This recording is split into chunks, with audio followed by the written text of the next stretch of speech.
princípio do ritmo, que é o princípio do pêndulo. Imagine que você tem aqui um pêndulo, você puxa ele para um lado, quando você solta, a tendência é ele ir para o outro lado, não a mesma distância. Imagine que você puxou ele para cá, uma distância x. Quando ele vai para o outro lado, ele vai x também. Ou seja, a oscilação para um lado e para o outro é equivalente.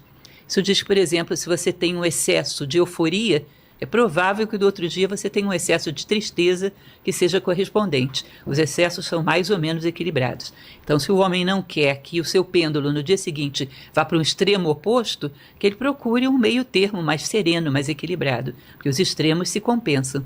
E dentro do ritmo ele vai falar também a respeito da neutralização.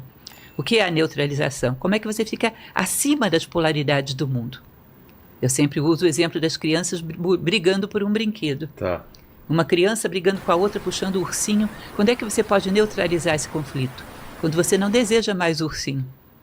Quando você superou essa necessidade de experiência, você pode ir lá e equilibrar esse conflito.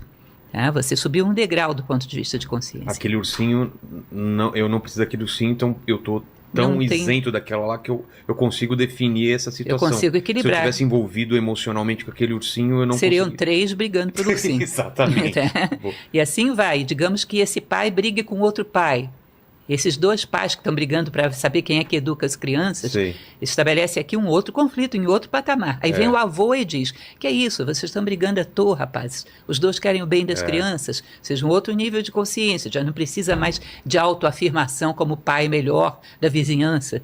Tá? E por aí vai. Esse avô pode brigar com outro avô também, e alguém que tem uma consciência um pouco mais elevada pode neutralizar esses conflitos. Ou seja, quanto mais a nossa consciência sobe, amadurece, mais você está habilitado a harmonizar os conflitos que estão abaixo de você. Entendi. Entende?